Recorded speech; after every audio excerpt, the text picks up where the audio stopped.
So today we're doing something that I wasn't going to do. Put a brand new cooler on a 9-year-old PC. This one right here. Reason behind it is, well, I've been running 100C in AAA games for a hot minute now. StarField, 100C. Far Cry 6, 100C. Cyberpunk 2077, 100C. Not all the time, but it just pushes there and then it throttles down, and I know it affects performance. I want to do some bench testing on the new StarField, and I'm like, dude, I can't do this anymore. It's running too hot. We're gonna remedy it, and this one should be the ticket. The TDP on the 4790K is like 88 watts. This should handle up to 220 watts. It's a smaller cooler. It's not one of the big honkers, but it should do just fine.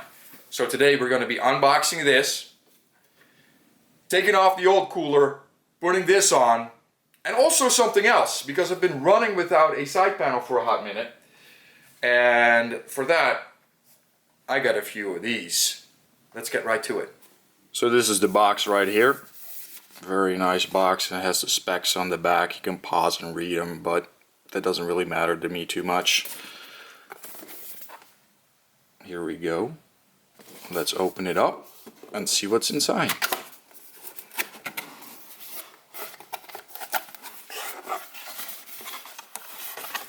There's nice protective packaging so it doesn't break. Got the mounting hardware here. The manual, which is of course very handy. And I love that they do it like IKEA style, so you can't really make a mistake here. Super easy.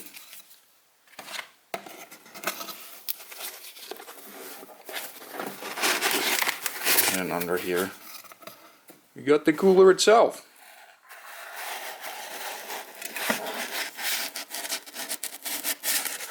Take the box away. And it's nice and big, bigger than I'm used to, because of course I have a stock cooler.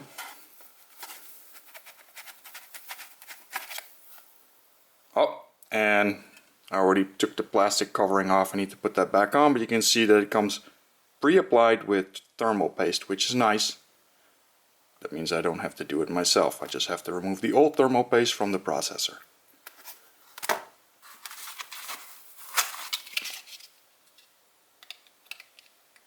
Put that back on, because of course we do not want to introduce any dust and stuff to it.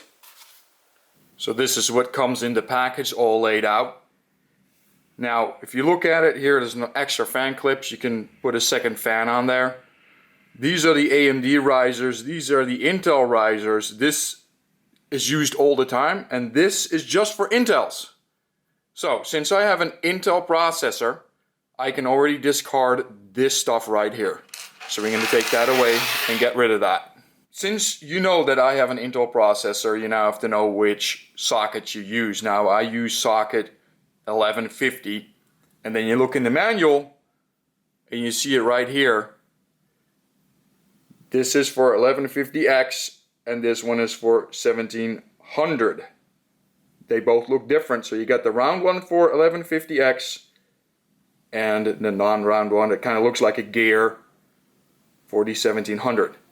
So then you look down here and you go, okay, this goes away. Like one straggler there. So this is all the parts you need to install it on your PC. You should definitely take the time to lay it out like that and then discard all the other stuff so you don't try to use the wrong stuff. Now the last thing you want to look at is this right here. Right here, the spacing for that back plate. You grab that back plate, you turn it upside down, and now luckily for us, this is already in there the way it's supposed to be. You don't have to do anything for that socket that I just mentioned. It can just stay like that. Only for 1700, this has to move over to this over here, which I'm not going to be doing because I do not know if that is going to lock it in place or not, and I don't want to mess with that. So let's get to the next step and grab the PC and get rid of the old cooler. What you need to remove and install the new cooler isn't very much. You need a flat head and a Phillips head. This happens to be both. It actually has a bigger set on the other side, but you don't want to use that because, well, we're working on a PC here. not something bigger than that. You want a cloth to get rid of the paste, and then lastly an alcohol prep pad or just some alcohol to get rid of the last of the residue on your processor so you can install. Now do bear in mind that some of the alcohol is not like others. This is 70%, so you gotta wait a little bit to make sure that that 30% of water is truly gone before you install the new cooler. Now whenever I take a PC off power, I try to blow it out with some air. Now I don't use compressed air because if you use a can wrong, you're gonna have a bad day. You're gonna have all that residue that's gonna end up on your motherboard, and that is not good for it. What I instead use is this. It's a Giotto's rocket air blower, essentially. You can get it on Amazon for probably 15, 16 bucks. I don't know, I've had it for years. I actually use this to clean the sensor on the camera that is filming right here, and it comes out great with this too. Now I'm not going to use it here because then where I'm working is going to have more dust than it already does, but trust me, it works. Air goes out on that side, the air goes in on this side, which means that you're not introducing new dust where you are blowing the dust away, which is especially important for, of course, sensors. Now let's get the lay of the land. Not all cases are equal. So you can see right here, this is the old Intel cooler, which we're going to have to remove. But first, you want to take a look on the other side of the case. And this is what you're looking for. Because you can kind of see the push pins right here from the existing cooler. That's the solution that they use. You want to have room to work here. Some cases, unfortunately, cover that area. In that case, you need to remove the motherboard. For me, even in this old case, they were smart enough to leave a nice opening over here so you could actually service it and install better coolers. So now we're looking at the old stock cooler. Now the way this comes off is kind of awkward, and it has been in place also for 9 years. You're looking at these plastic tabs right here. They're a push pin design. I don't know why they did it like that, but they just did. And what you need to do is insert a flathead there and twist it. Now if you look closely, and I might be able to zoom in digitally, there's an arrow right there that denotes where you need to turn it. So you put it in there and you turn it, and you do the same for everything else. You want to unplug your CPU fan.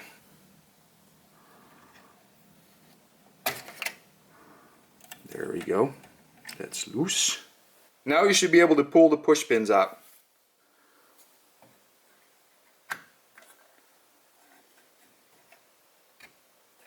That one isn't wanting to go. Old PC things. There we go. Could have removed the RAM to make it easier on myself, but of course I didn't do that. Now we should be able to wiggle it free.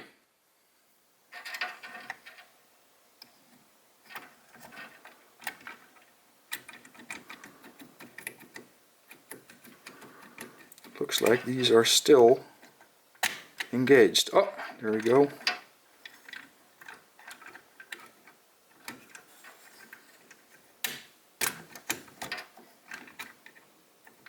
Doesn't want to leave. After 9 years, it doesn't want to leave.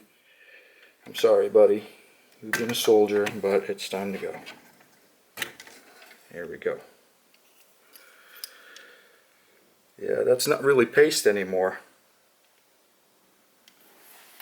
Now ideally, this should come off without a hitch.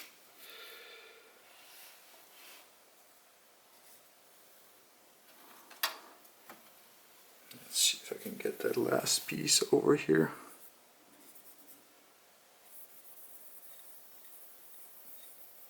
That's nice.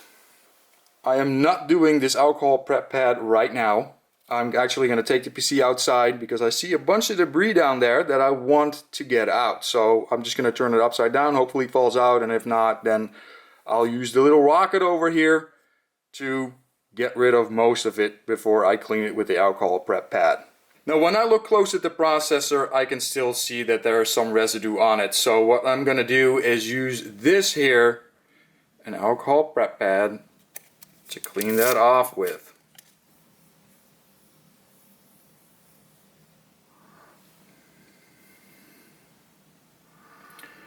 I'll fold it the other way. Do kind of like a two-pass thing.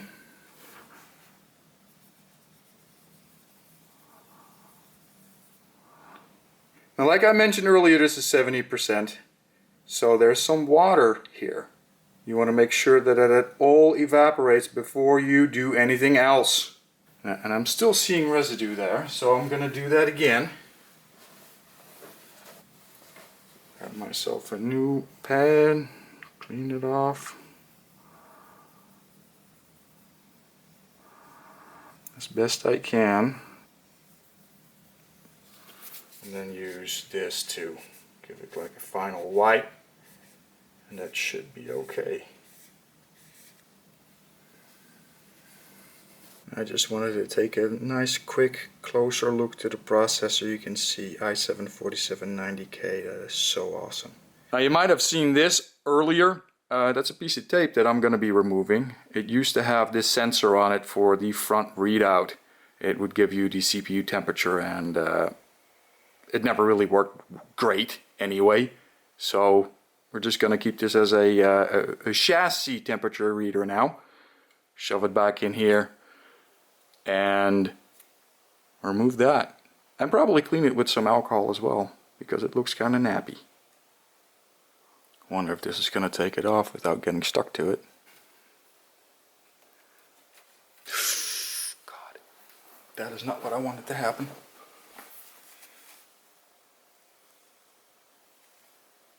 Really hope that that did not go on the bottom, under the bottom.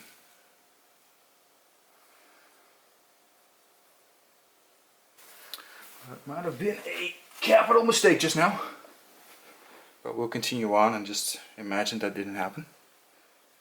And we'll find out if that had any effect. I am not getting that stuff off either, so that's like a lose-lose. If I just ruined my PC, we will wait and see. It looks like I just made it worse, actually. Trying to clean it actually made it look worse. Let's see if I can get some of that extra residue off. Sometimes you should just leave good enough alone, which means don't clean stuff, dude. Just let it be. Okay, so this is the Intel back bracket. It should already be aligned properly and fit right in these holes right here. Now it's gonna fall out, so I'm gonna turn around the PC, get a screw ready so I can actually attach it properly without fear of it falling out. So now the funny thing, didn't really think the logistics of this through, which is the reason why I make these videos, because it's fun to laugh at my inability to do things properly. Trying to do it like this is gonna be hard, because it's not just the screw that's the problem. This needs to be on there as well, and you can already see it just falls out. So we're gonna have to lay the PC back down, but I got a solution. What I'm gonna end up doing is put this under the bracket, so the bracket rests against this, and I can work top down. Let gravity work in my favor. It's always fun to figure out the logistics. In this case, my original plan failed because this box was too wide.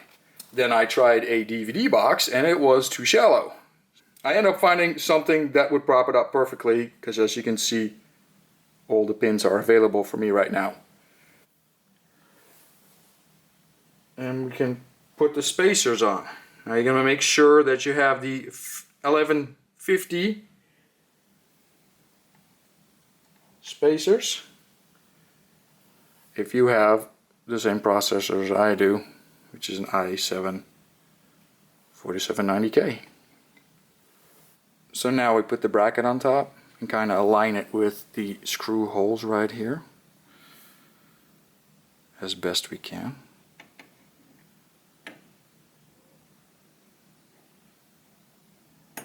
And then we drop the screws in.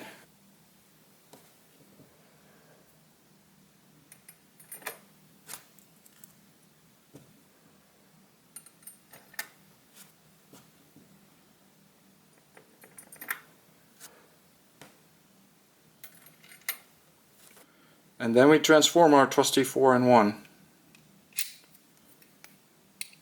to the Phillips head. and screw everything in.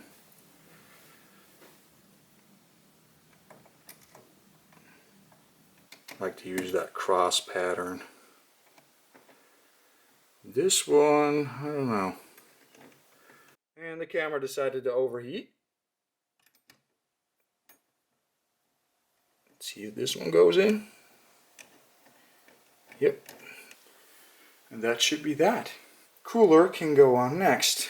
But first, because of my way of doing this, I'm going to set it up right, make sure that the back plate is good, that it's not loose, and we'll move forward. Now here's the back plate. There's no give at all. Actually, the table is giving, which is a good thing, I suppose, but it's stuck on there. So now we get to installing the cooler. And now I can actually also show you what I used to keep this in place while I was sitting down. And that was this right here. Just a little thing that holds gift cards. And I just put it right over here. Laid it down and kept it there, and it worked out beautifully. Now we're ready to install the cooler. But before you can do that, you have to get rid of the fan first. And it comes undone with these clips right here. Should be pretty easy. There it is. And look at that cool checker pattern. That's pretty slick right there. And then now, before we can put the cooler on it, look at that cool checker pattern one more time. You remove this, which exposes the thermal paste. And then you put it right on top.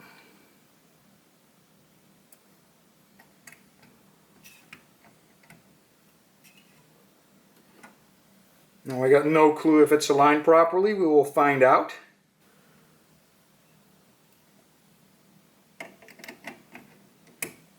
There we go. If you back it up a little bit before you screw it in, you should hear a little click. Yep, here again. That means you are good to go. You alternate this back and forth. You want even pressure.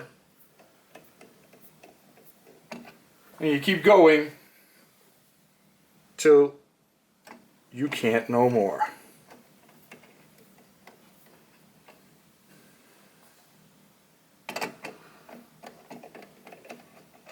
These screws have springs on them for added tension. There you go, that one's all the way down. And this one should be there as well. Perfect. Now you want to put your fan on top. Of course, the cable here has this on it, so you just remove it so you have some extra slack, because you want to plug it in before you put the fan in. At least I do. Makes it a little bit easier. I am going to remove this because it's unsightly, 1, and 2, it's interfering. Now we have to put the fan plug in. Not a lot of room to work over here. Maybe just another one of those things that I should have plugged in first before I put the cooler on. Here we go. That went better than I expected after a million tries. And then we can clip the fan on. I'm not going to worry about the cable management just now. Just make sure it's not on top of the ram. Just leave this right here for a second.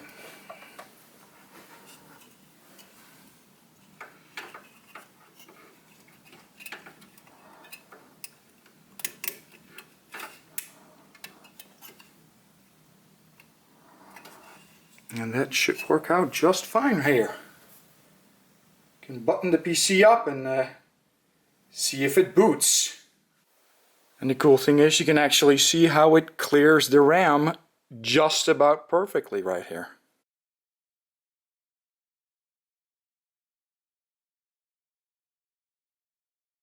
Very cool. And then another thing that's pretty cool is that it is just about flush with the case, so it's not going to be a problem putting my side panel on. Actually, I can test fit it right now.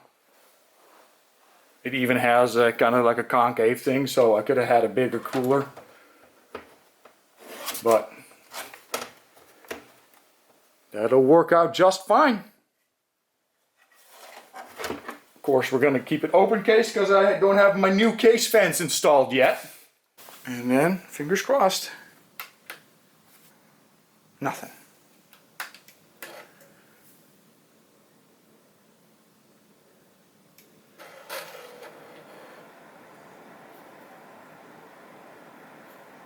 And we got windows. Yeah, it's already running cooler, guys. Sheesh. Alright, cool beans, cool beans. Shut down. Yes! You absolute unit. Let's put some case fans in this thing.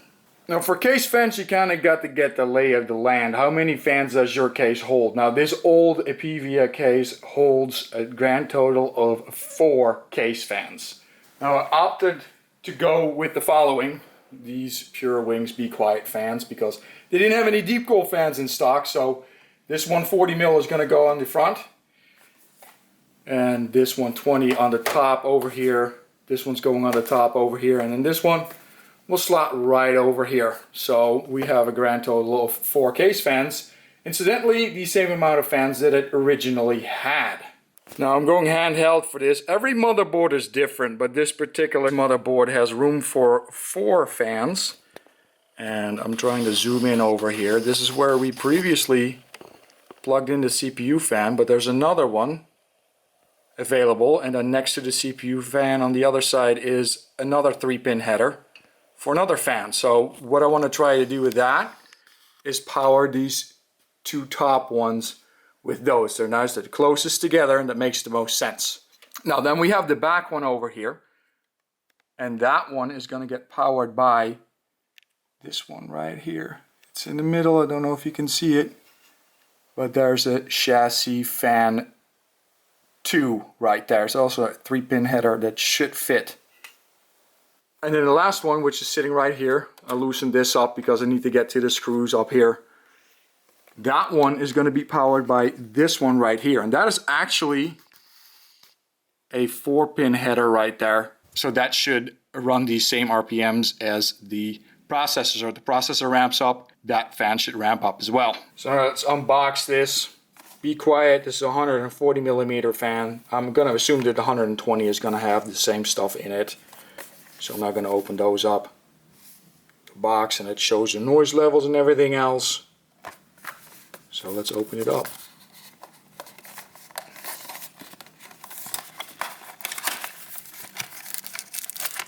Of course, you got some screws, which are not black. Bummer, but who cares? It's not like it's going into a nice build anyway. And there's the fan. You get a good size cable with it. Looks like just over a foot there. Very nice big fan. That one goes into the front. Very cool. And then just for giggles, we'll just open up this one right here, the 120mm fan. Got the specs of that right over here. You can pause if you want to look at it.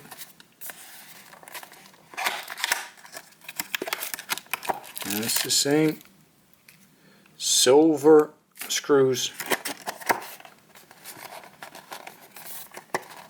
And then the 120mm fan, which also has the same, it looks like a foot, maybe a foot and a half of cable there. So you should have more than enough space to route it in your PC, unless your headers are super far away. And you can see here it's a 4-pin, and that is the same for this one right here. It's a 4-pin as well, but you can see here, if it wants to zoom in, there's no way to install these wrong, because it has these guides here that allow you to only install it in one way on a 3-pin, so it'll work just fine. And what you need to install, just a simple Phillips head screwdriver. Nothing major. And then you plug them in, of course. For me, it's going to be a little bit of a pain in the neck to try to unplug these fans because I got a big old cooler in the way and a bunch of other wires towards the other one. So I'm just going to unplug one, and then the other ones I will do off camera because it's no doubt going to take me a while, and it all works the same way.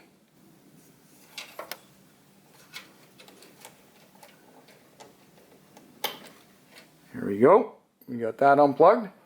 And then you just unscrew it. Very easy. Don't want the fan to fall really, so I'm going to orientate this a little bit different so I can keep my hand under it. This one isn't. There we go. We got screws falling out. I think it's loose completely. There we go.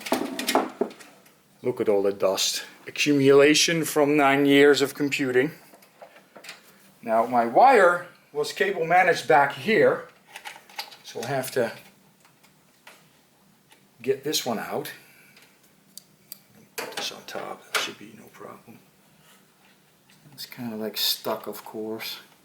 And I managed to hook it on every single wire over here and pin. Got a big old CPU power cable right there. Here we go. Nice. Actually, it's playing tricks on me. Because that sucker is the power fan 1. The power fan 1 is sitting right behind this big old cable. So that's going to be a nice thing to get out of. So ideally you put in your case fans before you do this, but I had such a mess installing my cooler that I said, you know what, I don't want to do any of that until I verify it runs. And it's running, so now I have to do the fans. Just made it a little bit harder on myself. I do have to be careful, of course. Don't want to pull on the wrong things. There we go.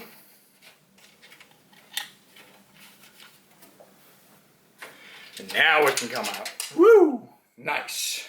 As I mentioned previously, I'm gonna be running a total of 4 fans. 3 exhaust and then 1 intake in the front. I'm just going to install one because the rest is rinse and repeat, right? Except for that one, but that's old case stuff that I'm not going to bother you guys with. But these fans have arrows on them and they denote which way the fan spins. In this case, you know, the fan spins this way, and the airflow, which goes down there. Now, since this is an exhaust fan, I need to have it installed just like this. Now this one plugs in right here, so I'm going to try to cable manage as good as possible and then plug it in after I've installed the fan. Now the way I'm cabling managing this is just simple in my case. I'm just going to wrap this cable right over here, and then I should have enough room to plug it in over there. So let's install the fan and see if it works out. So you remember this from the cooler install? It's a pretty neat little place to keep your screws so they don't roll off the table. I'm going to install the fan right here. Now it would be nice to have one of these with a magnetic tip, but mine isn't. And if I had one, I don't know where it is. So I'm going to start it with my hand.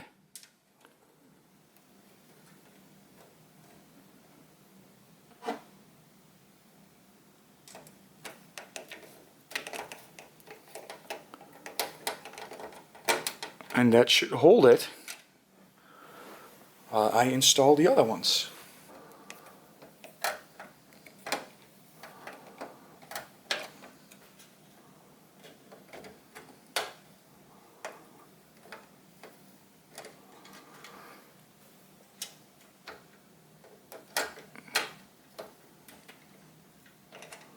All right.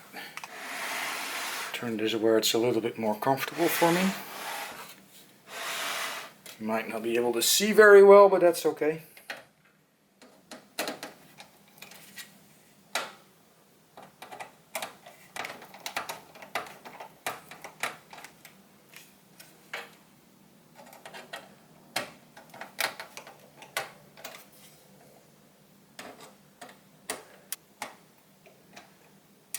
There we go. And then now we should be able to install this without much problems. I'd have to reroute that cable later, which is actually what I'm going to do later. I'm going to pull this out, make it easy. Now, you can't mess this up, like I said. There's only one way this goes in, and that is like this. There we go. It's in. Get out this cable. Just leave it like that for now. See if I can tidy that up later. It's not really a priority. Just as long as it's out of the airflow, I'm good to go. So I installed all the fans now. The last one was a 4-pin header and the 4-pin right here. You can see. And again, you can't mess that up because of those two little protruding things. Can only go on one way. Just like this. And donezo. Pulling all the cables back, buttoning it up. So here you can see kind of my cable routing. This is the top two fans, and this one over here is the fan that goes in the front. Here we go. This is cable managed as I'll ever manage. And yes, you see my SSD hanging on. I only had one of these brackets and I didn't want to put both of them at the same place, and you know, it's an SSD. No moving parts, doesn't really matter where it's at. That's just the way I roll. And I can put this side panel on there, which should clear everything just fine.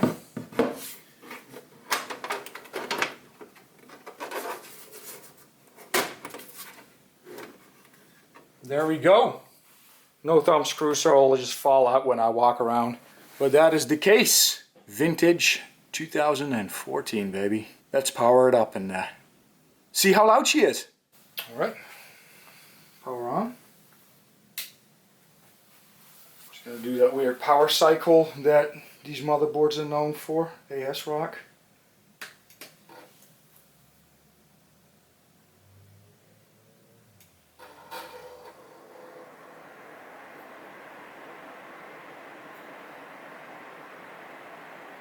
And we're in Windows. Very nice. We had great success. It's back together again. It's running fine. And I'm stoked because it's running a whole lot cooler than it did. Room temperature is about 23 degrees Celsius. And I ran some tests before I did the cooler swap. And of course after. Totally unscientific, of course. And let's get into that real quick and show you the differences. So first, the idle tests. On the old cooler, it would run between 38 and 40 C, whereas the new AK400 with the case fans managed to keep the idle right around 31 to 33 C, which means a reduction in idle temperatures of 7 degrees. And of course, we're playing StarField, so we gotta dive into that real quick. For the settings, I run Ultra at 1080p with motion blur turned off. StarField seems to run the worst in cities for me, and it taxes the CPU a lot. I chose Aquila to run this benchmark because it's a straight line so stuff could stay as consistent as possible. You instantly see that the cooling is not up to the task as the processor hovers around the maximum temperature for the entire run. You can see the CPU throttle down to keep the temperatures in check. Backs off a little when we get inside the rock, but it's still way up there. During the firefight portion, the processor's again running right at the max temp, and it would throttle itself down to keep itself alive. It would hit 3.8 gigahertz at that time as well. Now the same walk in Aquila with the new cooler paints a completely different picture. The processor never gets above 53 C, which is a whopping 47 degrees Celsius less than the stock cooler. It's a big decrease. The processor also ran a stable 4.2 gigahertz across the board and even loses a few degrees Celsius when we're going inside the rock. During the firefight, the processor runs a range of 38 to 55 degrees Celsius, which is again a massive decrease over the stock cooler's performance. And like the Wok earlier, the processor keeps that stable 4.2 gigahertz throughout the entire firefight. Now it runs 4.2 gigahertz because that is the maximum boost clock on all 4 cores. Now when you check the MSI Afterburner graph after the gaming session, you see how bad the old cooler really was. The max temperature was right at 100°C in the graph. The AK400 graph after gaming shows the complete picture. Max temperature was 57°C. Nice and cool. I wouldn't expect less from a cooler that is rated for 220 watts TDP when it's sitting on top of an 88 watt TDP processor, however. So conclusion, the AK400 is a pretty nice cooler. It sits nice in the case and it's running the system nice and cool. I'm very happy, and honestly I should have done this way earlier because I've been running this machine way too hot for a number of years. I hope you guys enjoyed this video. Please leave me a comment down below. Subscribe if you enjoyed this video. And as always, hashtag game for the sake of gaming. See you guys on the flip side. Take care.